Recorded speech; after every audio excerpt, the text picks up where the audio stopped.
Can you pretend to be my daddy for 1 hour? The maid's toddler asked. The billionaire started crying. A little girl in a purple dress walked up to a billionaire in a $3,000 suit, took his hands in hers, looked up at him with the biggest brown eyes you've ever seen, and asked him a question that no one, not his lawyers, not his board members, not even his own family, had ever dared to ask him. And when she asked it, this grown man, a man worth more money than most people will see in 10 lifetimes, felt his knees go weak. What she said next didn't just surprise him.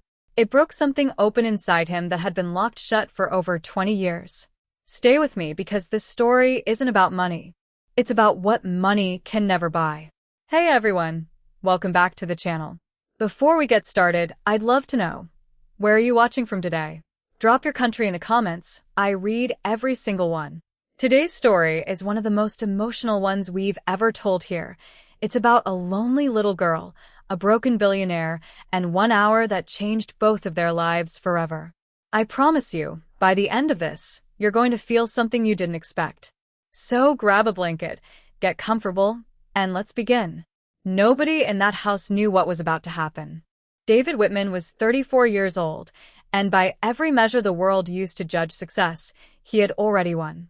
He owned a tech company that had gone public 4 years earlier, turning him from a broke engineering graduate into a name that appeared on magazine covers.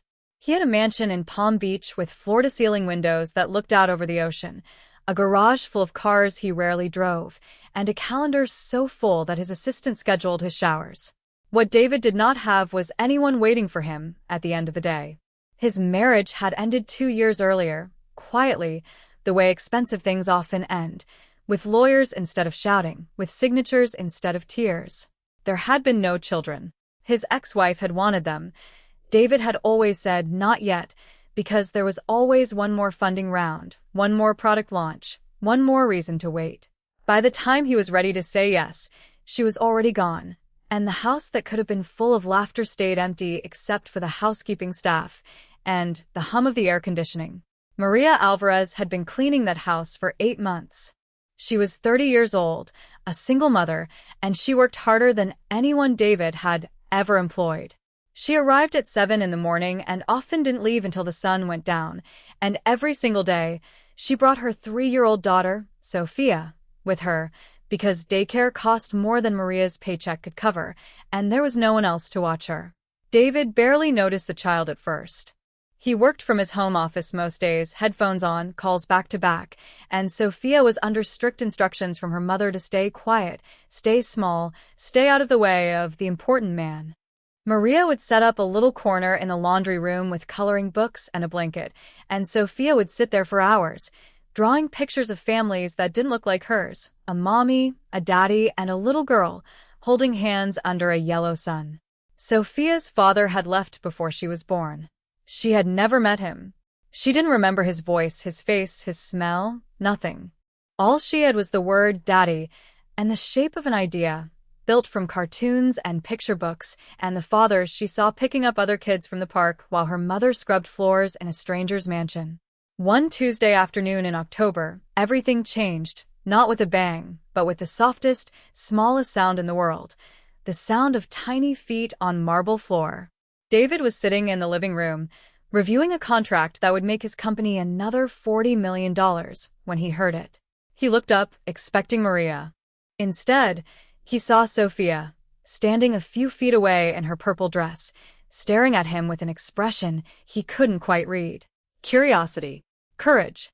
Something older than her 3 years. "Where's your mom, sweetheart?" David asked, setting down his tablet. "You should be with her." Sophia didn't answer right away.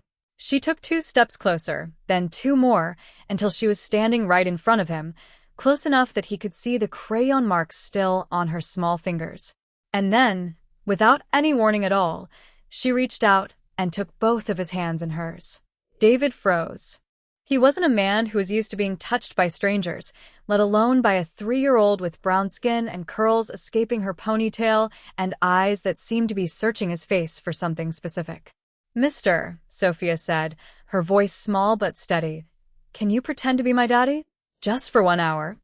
The words hit David like a wave he hadn't seen coming. For a moment, he simply couldn't speak.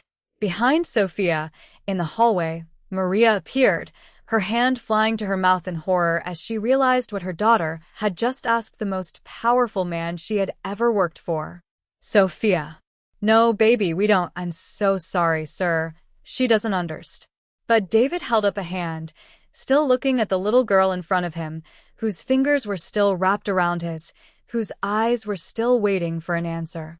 Why me? David asked quietly, his voice cracking in a way it hadn't in years. Why do you want me to pretend? Sophia looked down at their hands, then back up at him, and what she said next would haunt David Whitman for the rest of his life, and would be the first thread in a story neither of them could have imagined was just beginning. What she said next made even Maria go silent. Because, Sophia said slowly, choosing her words the way small children do when they're trying to say something too big for their vocabulary, at school, everybody has a daddy who picks them up. And I don't got one. And I just want to know what it feels like. Just for a little bit. The room went completely silent. Somewhere outside, a lawn crew was trimming hedges, and the distant buzz of the trimmer was the only sound for what felt like an eternity. Maria had gone pale, standing frozen in the hallway, mortified, already rehearsing the apology she was sure would end with her being fired on the spot. But David wasn't looking at Maria. He couldn't take his eyes off Sophia. Because here was the thing nobody in that house knew. Not Maria, not his employees, not even most of his own family. David Whitman had grown up without a father too. His dad had walked out when David was 4 years old, leaving behind a mother who worked 3 jobs and a boy who used to sit by the window every single afternoon for almost a year, convinced that today would be the day his father's car pulled back into the driveway. It never did. David built his entire life, the company, the money, the mansion, on the foundation of that empty driveway, though he had never once said that out loud to another living person. He had spent 30 years running from that little boy by the window. And now a 3-year-old girl he barely knew had somehow, without meaning to, reached directly into that locked room in his chest and turned the handle. Sophia, honey, come here right now, Maria said, rushing forward, her voice shaking with embarrassment. I am so sorry, Mr. Whitman. I don't know what's gotten into her. She's never done anything like. Maria. David's voice was quiet but firm enough to stop her mid-sentence. He was still crouched down at Sophia's eye level, still holding her small hands in his. It's okay. Sir, really, I'll take her home right now. This won't happen again. Maria, David said again, and this time when he looked up at her, she saw something in his face she had never seen in 8 months of working for him. His eyes were wet. Genuinely, unmistakably wet. I said it's okay. He turned back to Sophia. Can I ask you something? She nodded. What would we do? If I was your daddy for an hour, what would we do? Sophia's whole face lit up, the embarrassment of the moment completely lost on her, because to her, this wasn't complicated at all. This was the simplest thing in the world. We could color together. And you could push me on the swing outside. And maybe you could read me a book before my nap. That's what daddies do. I saw it in a movie.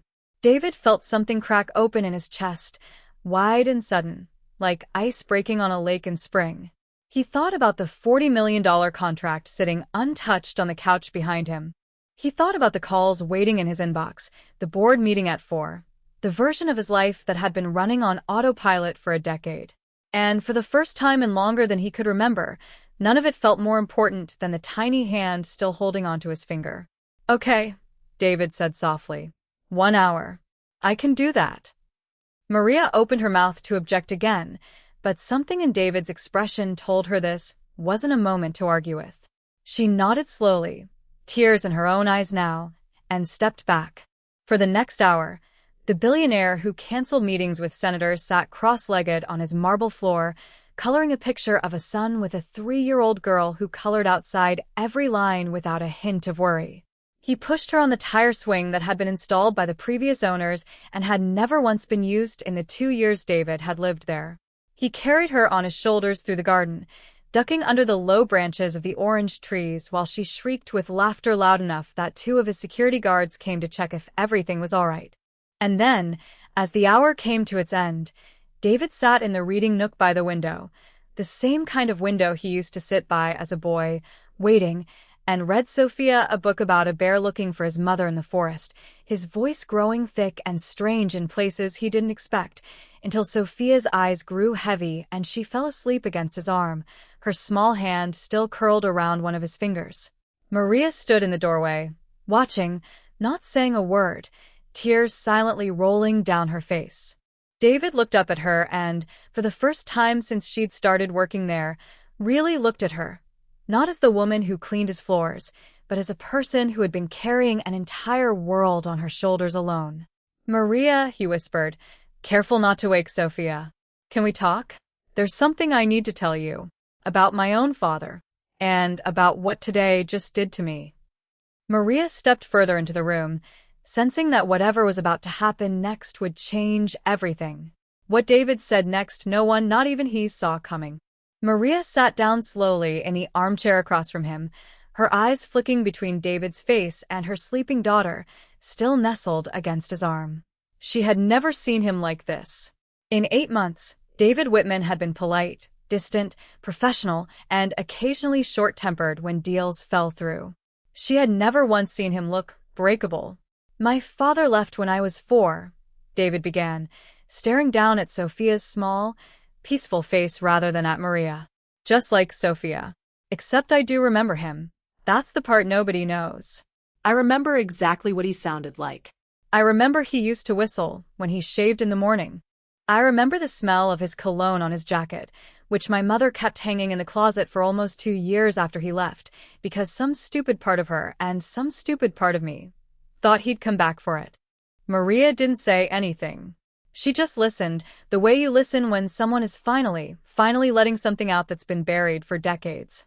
"I used to sit by the window every day after school," David continued, his voice low and unsteady. "For almost a year.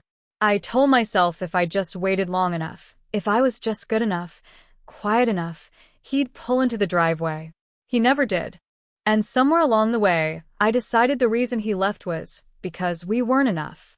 Because I wasn't enough. So, I promised myself I'd become someone impossible to leave. Someone so successful, so important, that no one could ever walk out on me again." He let out a hollow laugh. "And look where that got me. $40 billion in company valuation, and until an hour ago, I hadn't held a child's hand since I was a child myself." Maria's hand went to her chest. "David, I built an entire life to prove my father wrong," he said, finally looking up at her, his eyes red-rimmed. "And in 1 hour, your daughter taught me more about what actually matters than any of it ever did." The silence that followed said more than either of them could have put into words. But here's where the story takes its first true turn, the twist that neither David nor Maria, nor even Sophia, sleeping peacefully in his arms, could have predicted. 3 weeks earlier, before Sophia had ever wandered into that living room, David's company had quietly begun a restructuring initiative, corporate language for layoffs. Maria didn't know this.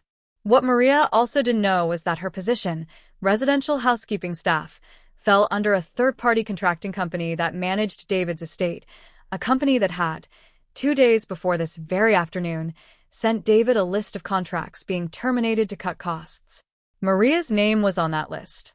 She was going to lose her job in exactly 11 days, and she had no idea. David had signed off on the list without even reading the names.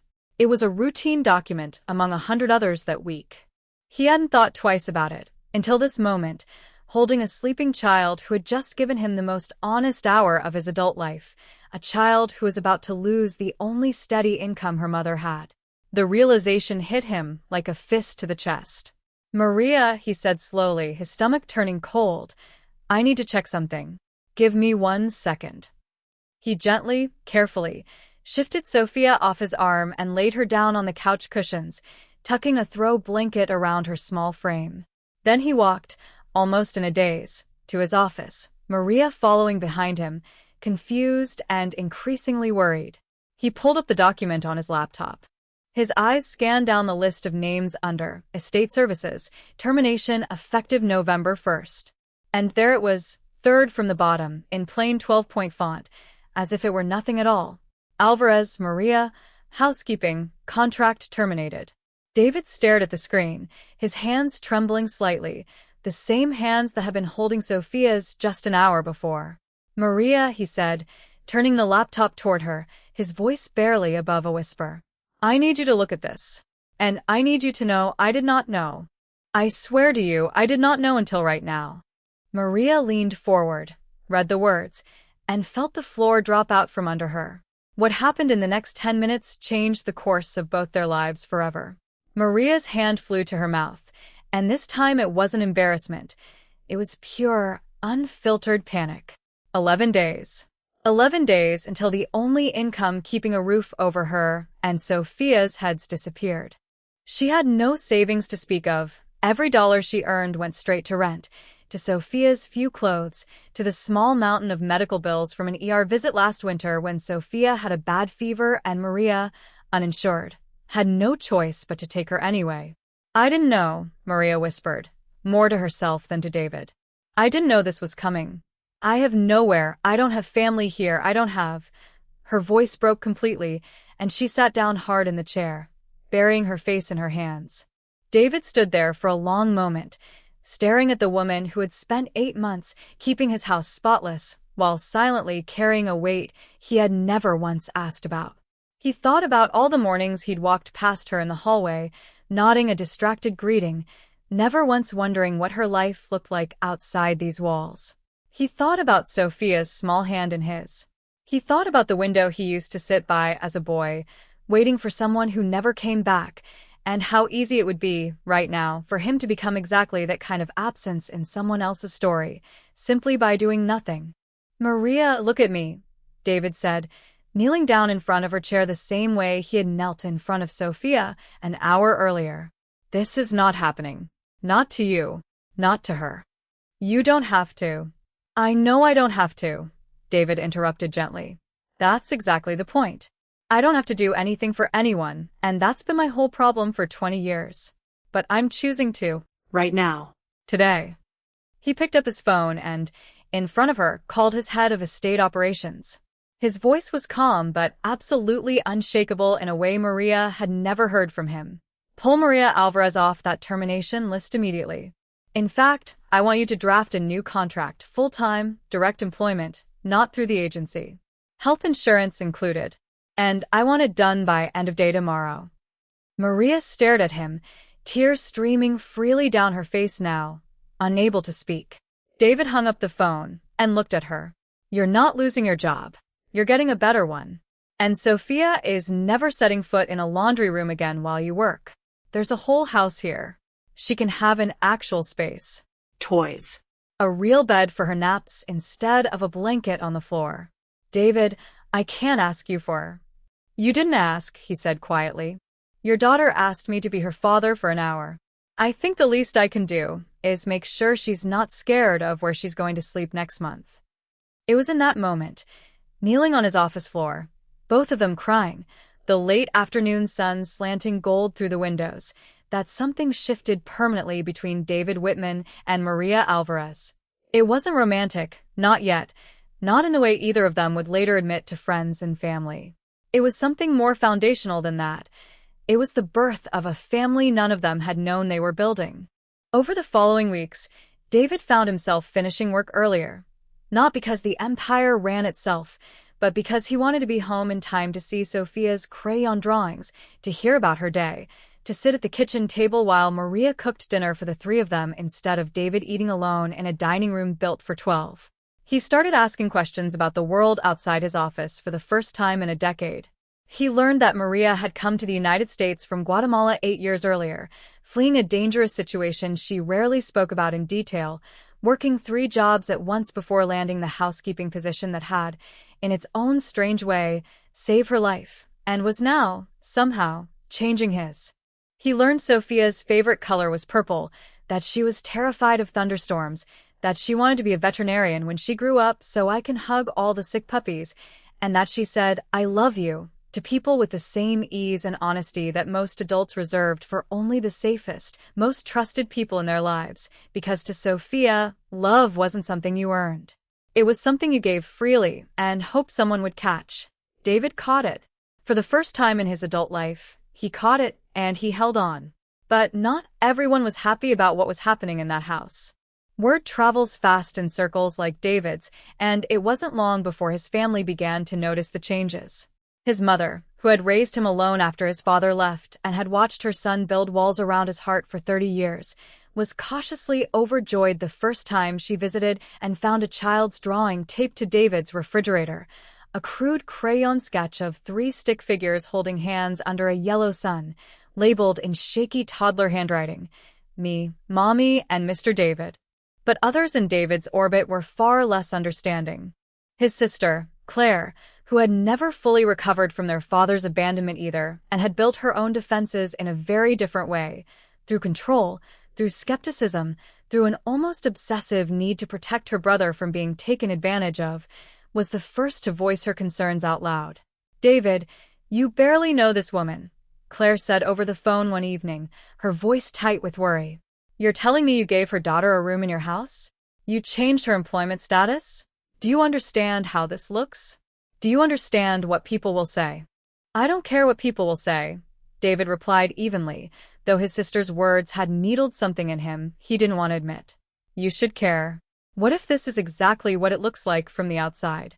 A single mother, a vulnerable position, a billionaire employer. David, this is a lawsuit waiting to happen.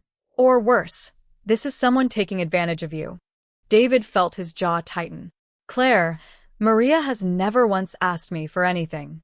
Not one thing. I offered. I chose this." "People don't always show you what they want right away," Claire said quietly. "You know that better than anyone.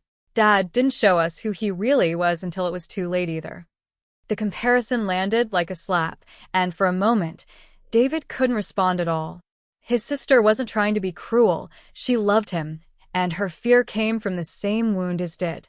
But her words planted a small, cold seed of doubt in David's mind that he hadn't expected, and it began, slowly, to grow. Over the following days, David found himself watching Maria differently. Not with suspicion, exactly, but with a kind of second-guessing he hated in himself. When she thanked him for something small, he wondered if it was genuine.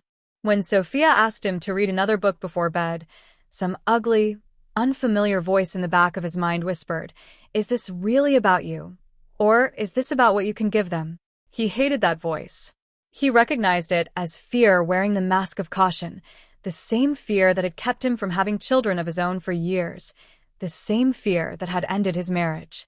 But recognizing it didn't make it quiet down. Then, one evening, everything came to a head. David came home late from an unexpected meeting, tired and irritable, his mind still tangled in his sister's warnings. He walked into the kitchen and found Maria sitting at the table, papers spread out in front of her, looking stressed in a way he hadn't seen since the day he'd told her about the termination list. "What's going on?" he asked, his voice sharper than he intended. Maria looked up, startled, and quickly began gathering the papers, as if caught doing something wrong. "Nothing. It's not important. I'll clean this up." "Maria."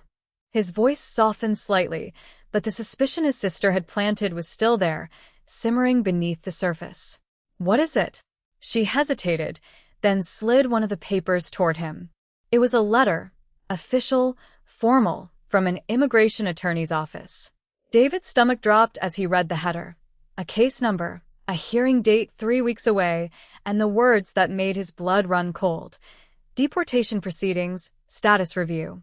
"David," Maria said quietly, her voice trembling, "there's something I never told you. Something about why I really came here. And I think it's time you knew the truth."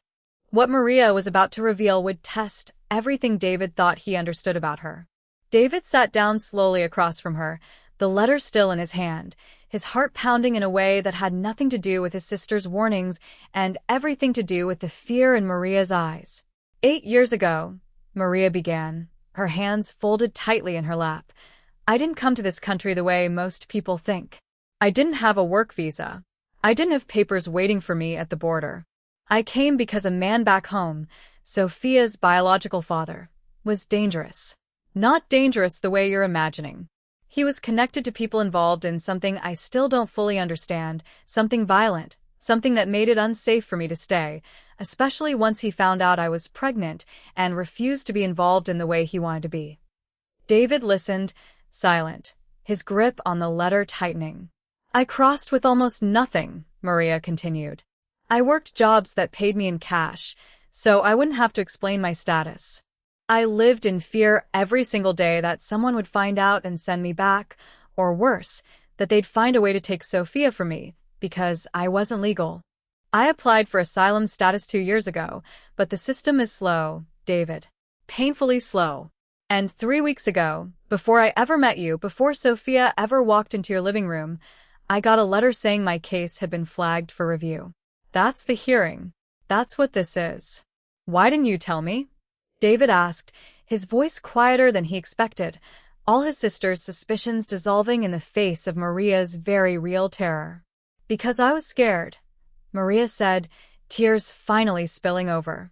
Scared that if you knew, you'd think I was using you, that every kind thing you'd done, the job, the housing, all of it, would suddenly look like I was trying to get close to someone powerful to save myself. I didn't want you to ever look at Sophia and me like a problem you had to solve, or worse, like we'd been lying to you this whole time. David sat back in his chair, processing everything at once, his sister's warning echoing hollowly in his mind now, replaced by a wave of something fiercer. Protectiveness. Not suspicion. Protectiveness. Maria, he said finally, look at me. She lifted her tear-streaked face to his. I don't care what happened before I met you. I care about what happens now. And what happens now is that you and Sophia are not going anywhere. Do you understand me? David, you don't understand how this works. Immigration law isn't something you can just. I have the best lawyers in this country on retainer, David interrupted, his voice steady, certain, more certain than he'd felt about anything in years. I've never once used them for something that actually mattered. Tomorrow morning, I'm calling the best immigration attorney in Florida, and we're going to fight this. Not because I feel sorry for you. Not because of guilt. Because you and your daughter are the first real thing that's happened in this house in years, and I am not going to sit here and do nothing while the two of you get taken away from me. The words hung in the air between them. Taken away from me, and both of them seemed to realize, in that same instant, just how much had changed since the day Sophia had walked across that marble floor and taken his hands in hers. Maria broke down completely then, years of fear finally finding release, and David, the man who had once promised himself he'd become impossible to leave, who had built an empire instead of a family, reached across the table and held her hand the same steady way he'd held her daughter's, 3 weeks and a lifetime ago. We're going to fight this, he said again. Together. Down the hall, unseen by either of them, Sophia stood in her pajamas in the doorway, having woken from a bad dream about thunder, watching the two adults she loved most in the world holding hands across the kitchen table. She didn't understand the papers, or the fear, or the legal words neither of them wanted her to hear. But she understood, in the simple, honest way that children understand everything that truly matters, that something important was happening. And quietly, without either of them noticing, she climbed up onto the chair beside David and wrapped her small arms around as much of him as she could reach. Are we still a family? She asked, half asleep, half afraid.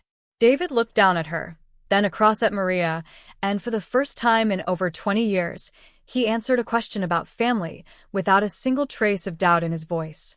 Yes, baby, he said. We are. The next 3 weeks would test David Whitman in ways his empire never had. He hired the best immigration attorney in the state, a sharp, no-nonsense woman named Rebecca Torres who had built her career representing families in exactly Maria's situation. David sat in on every meeting personally, taking notes like it was the most important merger of his life because to him, it was. He learned the terrifying reality of the American immigration system from the inside for the first time, the years-long backlogs, the arbitrary deadlines, the way one missed form or one unlucky judge could unravel a family that had done everything right simply by trying to survive. Rebecca was honest with them from the start. This isn't guaranteed, David. Maria has a strong asylum case, genuinely strong, given what she fled, but the system doesn't always work the way it should, even with strong cases. We're going to build the best filing we possibly can, but I need you both to understand. There's a real chance this doesn't go our way. David refused to accept that as an ending. He used every resource he had, not to bribe or cut corners, because Rebecca was clear that would only hurt them, but to make sure nothing fell through the cracks the way it did for families without money, without connections, without someone in their corner willing to fight. He paid for expedited processing on every document that could be expedited. He connected Rebecca with a former State Department contact from his business network who helped clarify confusing procedural questions. He sat with Maria for hours as she nervously prepared her testimony, helping her find the words for a story she'd spent 8 years trying to forget. But more than any of that, he simply showed up. Every single day. He drove Sophia to the small preschool he'd enrolled her in, the one with the good reviews and the patient teachers, the one Sophia now attended instead of sitting on a laundry room floor. He picked her up every afternoon he possibly could, and on the days he couldn't, he made sure to call and hear about her day before her bedtime. He learned to braid hair badly and adequately, learned her favorite bedtime stories by heart, learned the exact way she liked her grilled cheese cut into triangles instead of squares. And slowly, without either of them naming it out loud, something else was growing too.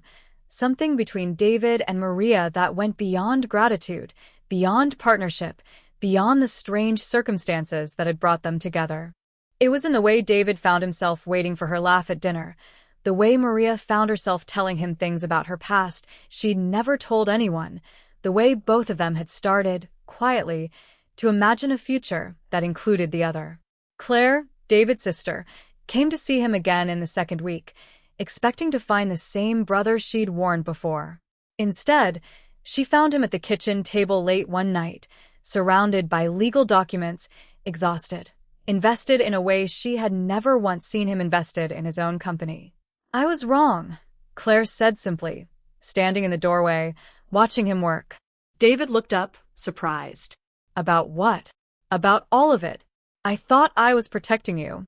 But David, I haven't seen you like this, present, awake, actually here, since before Dad left. I thought I was watching you get taken advantage of. I think I was actually watching you come back to life." David didn't say anything for a moment. Then he nodded slowly, his eyes stinging. "It doesn't feel like being taken advantage of, Claire. It feels like the first real thing I've done in 15 years. Claire sat down across from him, picking up one of the legal papers, scanning it. "Then let me help.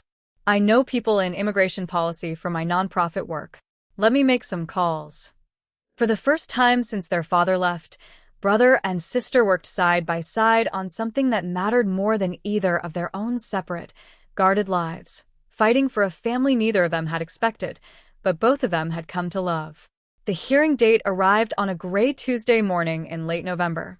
Maria wore the navy blue dress David had helped her pick out, professional, understated, the kind of outfit Rebecca said would help her feel confident. Sophia stayed home with David's mother, who had, in the span of a few short weeks, become genuinely, fiercely attached to the little girl she now called her unofficial granddaughter. David sat beside Maria in the waiting room outside the immigration court, holding her hand exactly the way he had that night in the kitchen, and neither of them said a word, because there was nothing left to say. Everything that could be done had been done. Now, all they could do was wait for a decision that would determine whether the family they had built in a few short months would be allowed to stay together, or would be torn apart by a system that didn't know or care how much love had grown inside one billionaire's once empty house. What happened inside that courtroom would change everything, but not in the way anyone expected. The hearing lasted just under 3 hours. Maria testified with a steadiness that surprised even herself, walking the judge through the details of the danger she'd fled, the years of fear that followed, the life she had built for her daughter against overwhelming odds. Rebecca presented the case methodically, precisely, laying out every document, every piece of corroborating evidence they had gathered over 3 exhausting weeks.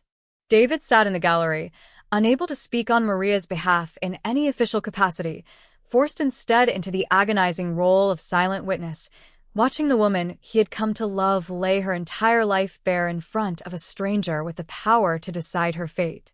When the judge finally called a recess to deliberate, David and Maria sat together in the hallway outside the courtroom, not speaking, simply holding onto each other, both of them braced for whatever came next.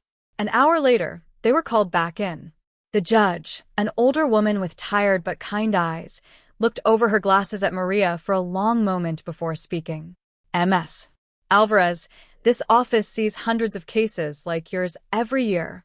Most of them, frankly, don't have anywhere near this level of documentation, community support, or clarity of testimony. She glanced briefly at David, then back to Maria. Based on the evidence presented today, I am granting your asylum petition. Maria let out a sound somewhere between a sob and a gasp, her hands flying to her face, and beside her, David felt something enormous release from his chest, a breath he realized he'd been holding for 3 straight weeks. But the judge wasn't finished. I want to add something, if I may, outside the formal record, she said, setting down her pen. In 15 years on this bench, I don't often see this. A man in Mr. Whitman's position, with every resource available to simply write a check and walk away, choosing instead to show up, every single day, to fight for a family that isn't legally his. That matters. Not for the ruling stands on its own merits, but I wanted to say it because I think it matters for the two of you to hear it, too.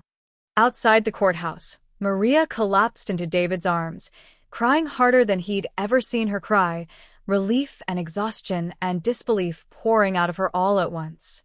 David held her there on the courthouse steps, in front of everyone, not caring who saw, not caring what any headline might eventually say about the billionaire and his housekeeper. He simply held her, the way he'd wanted to for weeks, and when she finally looked up at him, something passed between them that neither needed to put into words. "We should call Sophia," Maria whispered, wiping her eyes. "She's been asking about this all week. She doesn't fully understand it, but she knows it's important." They called her from the car. David's mother put the phone on speaker, and Sophia's small, excited voice came through immediately. Mommy, are you and Mr. David coming home now?" "Yes, baby," Maria said, laughing through her tears. "We're coming home. We won." "Won what?" Maria looked at David, both of them smiling through exhausted tears. "We won the right to stay together, baby. Forever. No one's ever going to make us leave." There was a pause on the line, and then Sophia's voice, so simple, so unburdened by everything the adults around her had just survived. "Does that mean Mr. David gets to be my daddy for more than 1 hour now?" David's breath caught. Maria looked at him, waiting, the question hanging between all 3 of them across the phone line. David took the phone gently from Maria's hand. "Sophia," he said, his voice thick. "Would you like that? For real, not pretend." "Yes," Sophia said instantly, without a single second of hesitation, the way only a child can answer something so enormous. "Forever and ever." David closed his eyes, and for the first time since he was 4 years old sitting by a window that never brought his father home, he let himself believe that some absences really can be filled, not by money, not by success, not by anything he had spent 30 years chasing, but by one small hand reaching out and asking him to stay. What came next was something none of them had planned, but all of them had been quietly hoping for. 6 months passed. David's house, once a beautiful but hollow monument to everything he'd achieved and no one he'd shared it with, transformed slowly into something else entirely, a home. Sophia's drawings covered an entire section of the refrigerator now. There was a swing set installed in the backyard, professionally done but chosen entirely based on Sophia's opinion of which slide was the funnest. Maria's asylum status had converted, with Rebecca's continued help, into a stable path toward permanent residency, and she had started taking evening classes toward a certification in early childhood education, something she'd always dreamed of but never had the stability or resources to pursue. David proposed on a quiet Tuesday evening in April, not with cameras or headlines or any of the extravagance the tabloids might have expected from him, but in the backyard, at sunset, with Sophia sitting cross-legged on the grass beside them, having been let in on the secret plan days earlier and sworn to the kind of solemn, giggling secrecy only a 4-year-old can manage. Sophia asked me something almost a year ago that changed my entire life, David said, kneeling in the grass in front of Maria, ring box open in his trembling hand. She asked me to pretend to be her daddy for 1 hour. I don't want to pretend anymore, Maria. I want it to be real. All of it. You, her, whatever comes next. Will you marry me? Maria, crying the way she always seemed to cry at the most important moments of this unexpected life, said yes before he'd even finished the sentence, and Sophia leapt up, shrieking with joy, throwing herself into both of their arms at once, nearly knocking all 3 of them over into the grass. They were married that October, exactly 1 year after the day Sophia first crossed that marble floor. It was a small wedding. Claire stood beside David, finally, fully believing in the family her brother had found. David's mother sat in the front row, sobbing openly through the entire ceremony, and Sophia, in a small purple dress that matched the one from that very first day, walked down the aisle as the flower girl, scattering petals with the same fearless joy she brought to everything. At the reception, David stood to give a toast, and instead of talking about business, about success, about any of the things that used to define him, he talked about a Tuesday afternoon and a little girl's hand in his. I used to think love had to be earned, he said, his voice steady but full, looking out at Maria and Sophia sitting together at the head table. I built an entire life trying to prove I was worth staying for. But it took a 3-year-old, who had absolutely nothing to gain from me, to teach me that real love was never about being worth staying for. It's about choosing to stay, again and again, simply because someone asked you to, and because your heart, if you let it, will always say yes. He looked down at Sophia, now sitting beside him, wearing a small paper crown she'd insisted on wearing all night. A year ago, this incredible little girl asked me to pretend to be her daddy for 1 hour. Sophia, baby, I want you to know something, and I want everyone in this room to hear it. I'm not pretending anymore. I never was, not really, not after that very first minute. I am your dad. For real. Forever. No pretending required. Sophia beamed up at him, then turned to the room and announced, loudly, proudly, in the way only a 4-year-old at her own parents' wedding could, "That's my daddy. For real. Not pretend." The room dissolved into laughter and tears at once, and somewhere in the back, even the catering staff was wiping their eyes. And that is how one small question, asked by a lonely little girl who simply wanted to know what it felt like to be loved by a father, changed the entire course of 3 lives, and left a lesson none of them would ever forget. David Whitman, once a man who measured his worth in company valuations and quarterly earnings, became known in his community for something entirely different. The Whitman Family Foundation, launched a year after his wedding, dedicated to supporting single mothers navigating the immigration system without resources, without lawyers, without anyone in their corner. He often said in interviews, when asked about the foundation's origin, that it started with a question a 3-year-old asked him on an ordinary Tuesday afternoon, and he never elaborated further than that, because some stories are too sacred to hand over to headlines.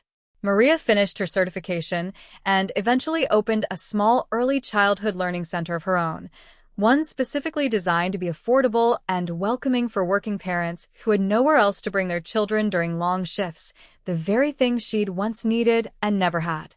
And Sophia grew up in a house full of laughter, full of crayon drawings taped to refrigerators, full of a father who never once missed a single school pickup he could help, who learned to braid hair properly by her 7th birthday, who sat by her bed during every thunderstorm so she'd never again have to be afraid alone.